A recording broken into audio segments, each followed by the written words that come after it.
2025 के चुनाव में जिस तरह से पार्टी और परिवार बिखरा, साथ-साथ चुनाव में भी बड़ा झटका लगा। तेज प्रताप यादव का बिहार की राजनीति में फिर से एक्टिव हो जाना, राजद को तो तहस-नहस कर दिया नीतीश कुमार ने, ला करके 75 से 25 पर टिका दिया, अपने 43 थे 85 हो गए।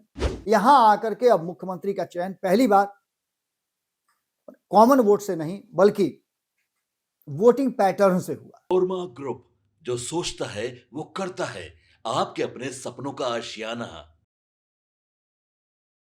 नमस्कार, एक बार फिर से आपका बहुत-बहुत स्वागत करते हैं। बाबा वानी में एक बार फिर से आपके सामने हाजिर हैं और कुछ ऐसे तथ्य लेकर के हाजिर हैं, जो कहीं न कहीं आने वाले 4-5 दिनों के बाद बिहार की राजनीति में एक तरह से समझिए तो भूचाल मचा सकता है। अब ये भूचाल कहाँ से आया, किस तरह से आया, इसको समझने के लिए आपको बिहार की राजनीति की प्रकृति समझनी पड़ेगी और बिहार की राजनीति की प्रकृति के साथ-साथ आपको 3.5 दशक का जो बिहार का राजनीतिक यात्रा रहा है, जिसमें 2 लोग काफ़ी ट्रेंड करते रहे हैं, लालू प्रसाद और नीतीश कुमार। इन दोनों के बिना बिहार की राजनीति का कोई भी ककहरा नहीं पढ़ा जाता है।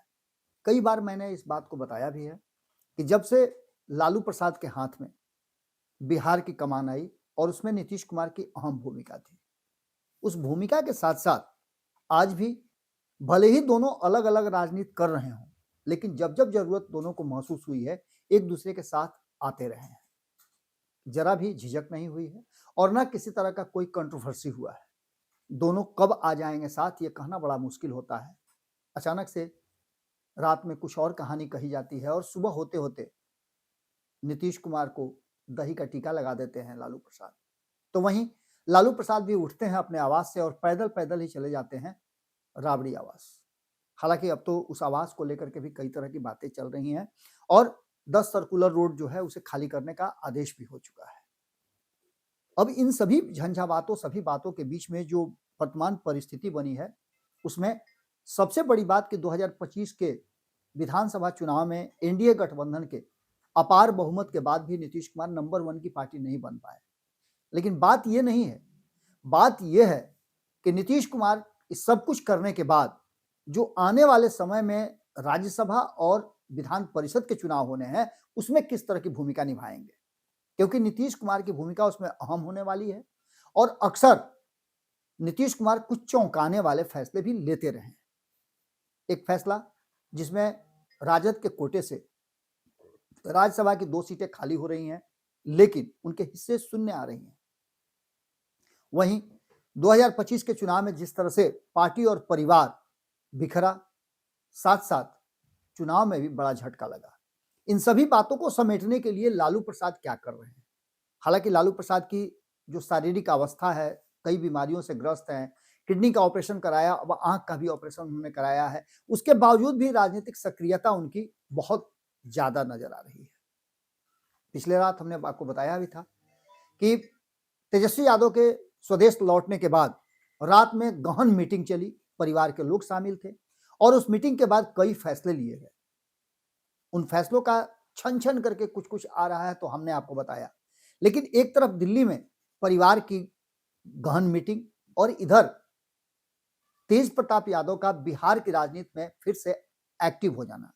हार के बाद भी उनको आप देखे होंगे कि उसी तरह स्वच्छंद जैसा वो कर रहते हैं, जिस तरह का व्यवहार करते हैं, उनको पता ही नहीं कि वो विधायक हैं, नहीं हैं, मंत्री हैं कि नहीं हैं। वो अपनी राजनीतिक प्रकृति और जिस तरह से वो अपने आप को रखते हैं समाज में, उसी तरह से वो बिल्कुल स्वच्छंद नज़र आ रहे हैं।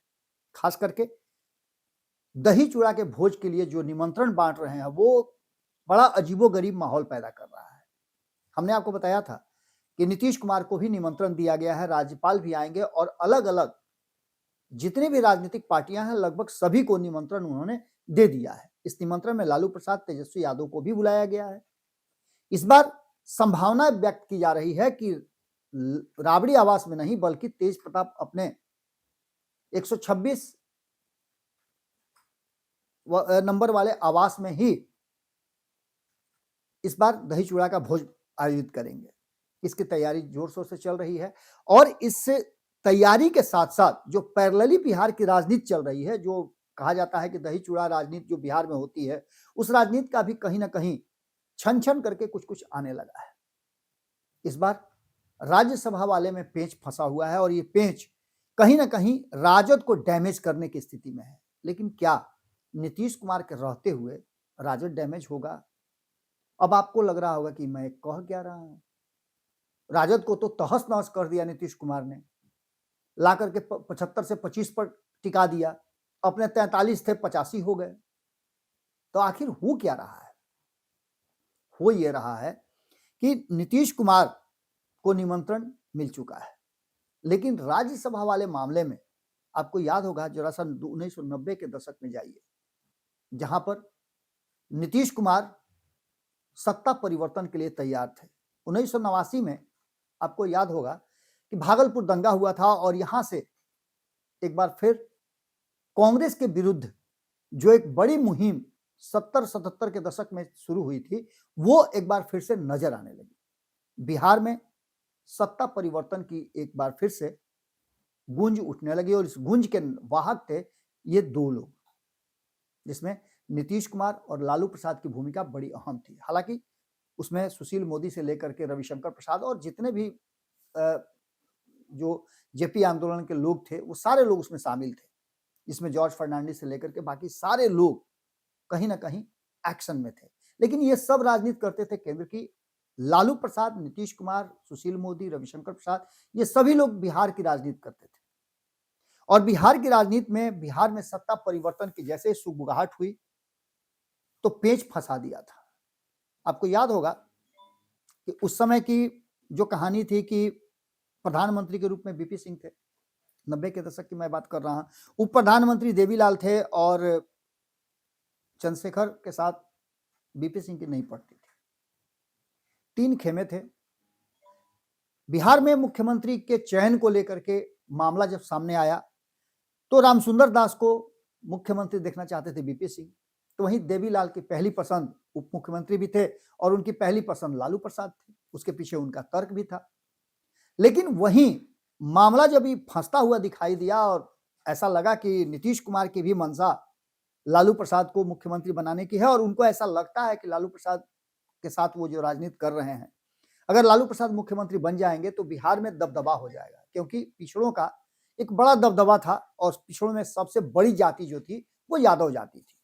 तो अगर एक बार लालू प्रसाद बन गए तो उनका अक्खड़ स्वभाव और उनका वोट बैंक बिहार में आगे भी कंटिन्यू करेगा और नीतीश कुमार के हाथ में सरकार की स्टीयरिंग होगी। इस बात को लेकर के नीतीश कुमार इस पर एक्टिव हो गए और जो बीपी सिंह और चंद्रशेखर के बीच का कॉन्फ्लिक्ट था उसको एक तरह से समझिए तो उन्होंने भुनाने की कोशिश भी की और इधर एक नया खेल हो गया। नया खेल ये हुआ कि रघुनाथ झा को चंद्रशेखर जी ने आगे कर दिया मुख्यमंत्री के रेस में। यहां आकर के अब मुख्यमंत्री का चयन पहली बार कॉमन वोट से नहीं बल्कि वोटिंग पैटर्न से हुआ। विधायकों ने बैठ करके वोटिंग किया और वहां आकर के मामला सीधे सीधे लालू प्रसाद के पक्ष में चला गया। जो वोट रामसुंदर दास को मिलना चाहिए था, बीपी सिंह का दबाव था, वो वोट जो है चंद्रशेखर के रघुनाथ झा को सामने करने के बाद 7 वोट उनको मिले और 3 वोट से लालू प्रसाद जीत गए। यह नीतीश कुमार की सबसे बड़ी जीत थी और यहां से नीतीश कुमार को ऐसा लगने लगा था कि नीतीश कुमार को अब बिहार की राजनीति में एक प्रासंगिक एक स्टीयरिंग उनके हाथ में आ जाएगी, लालू प्रसाद सरकार चलाएंगे और बाकी का मैनेजमेंट इनके जिम्मे होगा। लेकिन यह रिश्ता बहुत लंबा नहीं चला। स्थिति बिगड़ती गई और अंततः 1994 में नीतीश कुमार को अलग होना पड़ा। जॉर्ज फर्नांडिस के साथ उन्होंने समता पार्टी बनाई। तुरंत 95 का चुनाव हुआ। उस चुनाव में भी बहुत ज्यादा प्रदर्शन बेहतर तो नहीं हो सका, लेकिन स्थापित हो गए, समता पार्टी स्थापित हो गई और यहां से एक नई कहानी शुरू हुई। 1996 में नीतीश कुमार ने बीजेपी के साथ हाथ मिलाया और यहां से एक नई कहानी की शुरुआत हुई जो अब तक कंटिन्यू है। इस बीच में कई बार दोस्ती और बिखराव ये होता रहा है। 90 के दशक के बाद 35 वर्षों में जो 2025 का चुनाव हुआ, इन 35 वर्षों में जब 36वां वर्ष में ये दोस्ती जो है बिहार की राजनीति का एक नया अध्याय चल रहा है, तो आप समझ सकते हैं कि दशा 10 साल के बाद बदलता है। ऐसी दशा कई बार बदली और बदलाव में 1990 से 97 तक लालू प्रसाद पर चारा घोटाला का मामला आया और उस मामले में नीतीश कुमार की भी भूमिका थी। नीतीश कुमार के पूरे ग्रुप ने मिल करके इस मामले को उजागर किया था। हालांकि वर्तमान में लालू प्रसाद के भी कई मित्र हैं जो इसमें लगे हुए थे। रविशंकर प्रसाद ने इस केस को लड़ा और शिवानंद तिवारी के अलावे और कई लोग, ललन सिंह वगैरह सब मिल करके इसमें गवाह बने थे। उसके बाद 97 से 2005 तक राबड़ी देवी रही। थोड़ा उठापटक के बाद बीच में 7 दिन के लिए नीतीश कुमार भी 2000 में बने। हालांकि 2000 में 121 सीट जीत करके आई थी एनडीए गठबंधन, लेकिन सरकार बनाने की स्थिति में नहीं आ पाए, इस्तीफा देना पड़ा।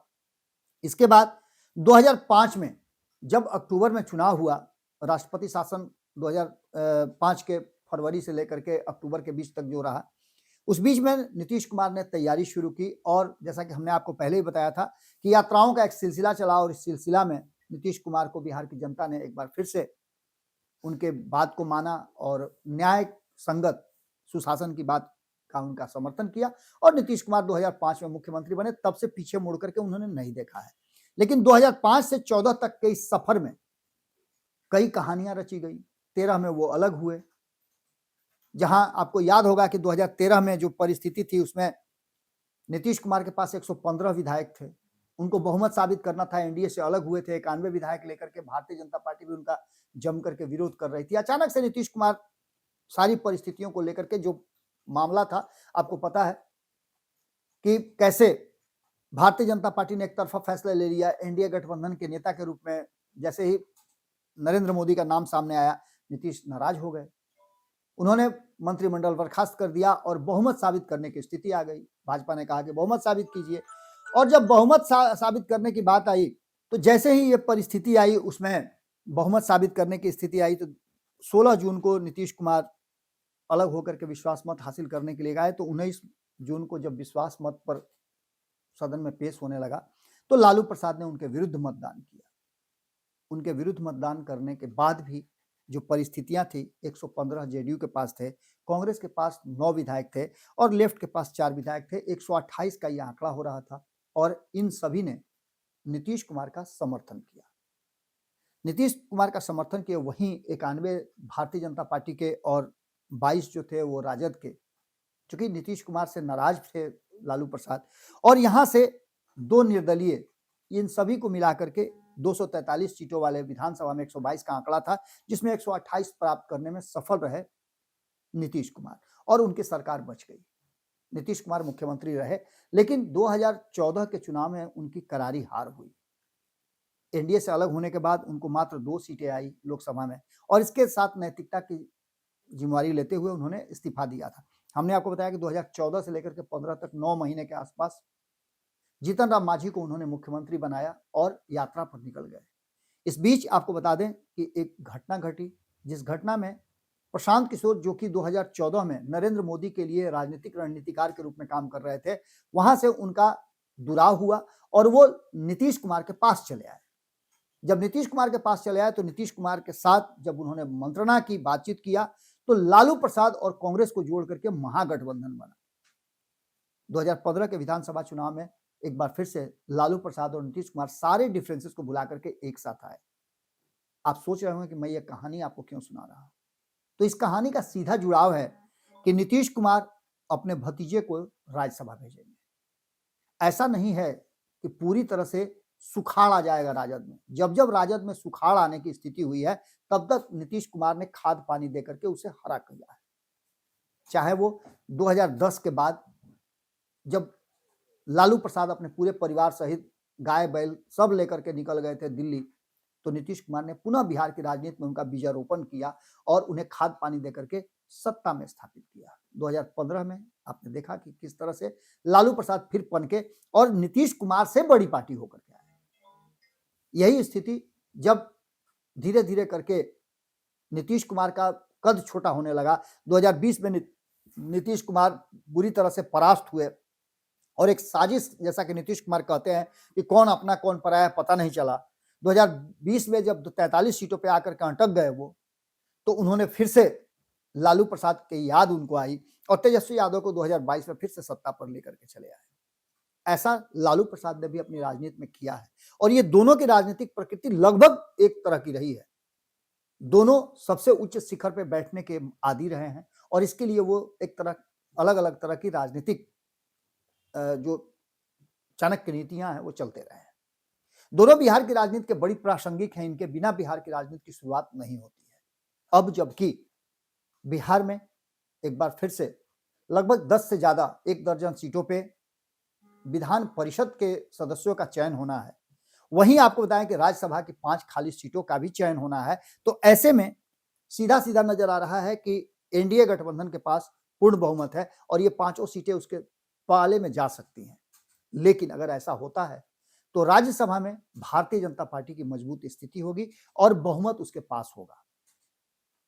नीतीश कुमार नजर जो है वो हमेशा चारों तरफ घुमाते रहते हैं और दूर की राजनीति को कहीं ना कहीं वर्तमान में फिट करते हैं उसकी गोटियां।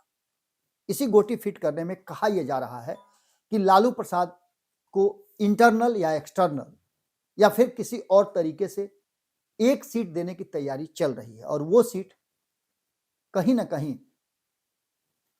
तेज प्रताप यादव को राज्यसभा भेजने से शुरुआत हो सकती है, क्योंकि नीतीश कुमार को पता है कि जब उनको जरूरत पड़ेगी निशांत को राजनीति में पैवस्त करने की, प्रवेश कराने की, तो अगर भारतीय जनता पार्टी उनके मन मुताबिक फैसले लेने नहीं देती है तो ऐसी स्थिति में उनको जरूरत पड़ सकती है राजद की।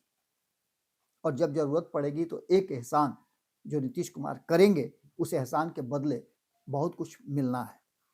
इन सारी कहानियों में एक बार नीतीश कुमार ने लालू प्रसाद को बिहार का मुख्यमंत्री बनाने के लिए एक बड़ा खेल खेला था, बड़ी प्लानिंग रची थी जो सक्सेस हुई थी। 3 वोट से जीत गए थे लालू प्रसाद और बिहार के मुख्यमंत्री बने थे। जब नीतीश कुमार को जरूरत महसूस हुई तो 2015 में महागठबंधन बना करके लालू प्रसाद ने उनको मुख्यमंत्री की कुर्सी पर बैठाया और 2022 में भी बिल्कुल ऐसा ही हुआ। अब देखना होगा कि क्या जिस बच्चे का उंगली पकड़ करके 2015 में नीतीश कुमार ने अपने सरकार का हिस्सा बना करके आगे बढ़ाया था, उसको जो किसी भी सदन में सदस्य नहीं है, तेज प्रताप यादव पिछला चुनाव हार गए हैं महुआ से और अब वो किसी सदन के सदस्य नहीं है, तो क्या नीतीश कुमार तेज प्रताप यादव के राज्यसभा जाने की तैयारी में, उस रास्ते में सहयोग करेंगे? उन्हें थोड़ा सा ग्रेस मार्क दे करके 1-2 पॉइंट जो घट रहे हैं उसको दे करके और उन्हें भेजेंगे?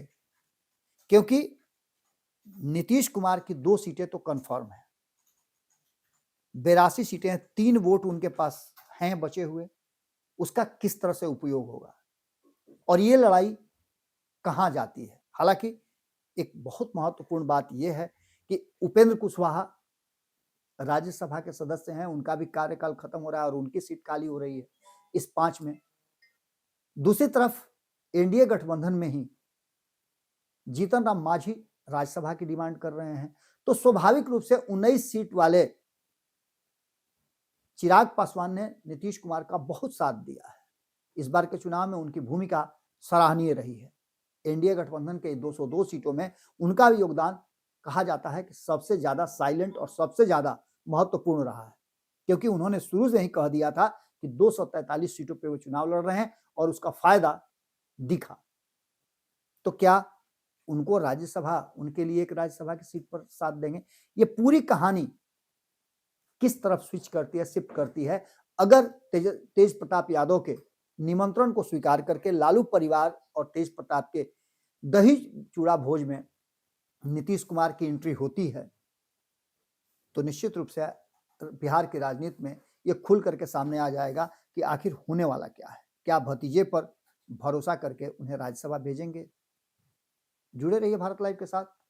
ये राजनीति है और यहाँ इस तरह की कई घटनाएं आपको चौंकाती भी हैं। एक बार फिर चौंकने के लिए तैयार हो जाइए। बहुत बहुत धन्यवाद। नमस्कार। कमेंट बॉक्स में अपनी राय जरूर रखिएगा। आपके सपनों को हमने सजाया है, ई होम्स पैनोरामा को हमने बनाया है। ई होम्स मेरा एक सपना था जिस पे मैं पिछले 4 साल से काम कर रहा था। हमने जो बनाया है वो सबने है माना। ई होम्स पैनोरामा में हो आपका भी आशियाना। और फाइनली हमने 2021 में इस प्रोजेक्ट को लॉन्च किया। बहुत लोग अप्रिशिएट कर रहे हैं कि पूर्णिया जैसे शहर में बिहार के, एक तो बिहार की बात करें, उसमें भी पूर्णिया जैसे छोटे जगह में इस तरह का लाइफस्टाइल देना, ये सुन के हम लोगों को बहुत अच्छा लगता है। ई होम्स में हमने कुछ और भी किया है, जैसे हम जिस जगह में रह रहे हैं हमारे फैमिली सिक्योर हो, उनको सिक्योरिटी का ध्यान में रखा है। आपकी सुविधा और सुरक्षा आपके लिए खास है, ये आपका विश्वास है। इसमें आर्टिफिशियल इंटेलिजेंस का 7 लेयर सिक्योरिटी का हमने इस्तेमाल किया है। लस ग्रीन कैंपस को बनाया है, यदि हमारा बाउंड्री वाल है तो वो वर्टिकल गार्डन है।